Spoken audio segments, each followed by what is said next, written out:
বেশ কিছুদিন আগে এসেছিল পার্সেল কিছু, তো সেগুলো কিছুটা ওপেনিং ভিডিও করা হয়ে গেছিলো, কিছুটা করা হয়নি। ভেবেছিলাম তোমাদের সামনেই এগুলোকে ওপেন করব আর রিভিউ দেব যে কেমন জিনিসগুলো। তো এই প্রথমবার বলতে পারো আমি অনলাইন থেকে কোনো বিছানার চাদর অর্ডার করেছিলাম। এর আগে আমি সত্যি কথা বলতে অনলাইন থেকে কোনো দিনই করিনি, আর আমি খুব একটা বিছানার চাদর কিনিও না। তবে এটা পছন্দ করে কিনেছিলাম, তবে যেমন মানে আশা করেছিলাম তার থেকে হয়তো অনেক ভালো জিনিসটা এসেছে আর কি। তো যাই হোক, এটা হচ্ছে প্রথম জিনিস। আর যখন আমি বাড়িতে ছিলাম না তখনই এই সমস্ত কিছু পার্সেলগুলো এসেছে।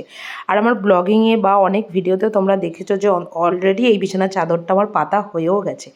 তো তারপরে রান্নাঘর সাজানোর জন্য এসেছিলো হচ্ছে এই ফুলের মানে মানে সবুজ একটা পাতার খুব সুন্দর একটা স্ট্যান্ড, ভীষণ সুন্দর। এটাও একটা ভিডিও বানিয়েছি, তোমাদের সাথে অবশ্যই শেয়ার করব। তো তারপরে আরও একটা জিনিস অর্ডার করেছিলাম, সেটা হচ্ছে এটা আমাদের মোটামুটি সবারই খুব একটা প্রয়োজনীয় জিনিস বলবো না, মানে দরকার আর কি।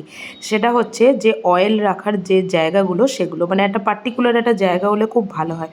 যেমন ঠাকুরের জায়গায় আমি একটা প্লেট রেখে তার উপরে তেলের সিস্টেম রাখি, কারণ তেলের মানে গা দিয়ে দিয়ে তেল পড়ে, কেমন লাগলো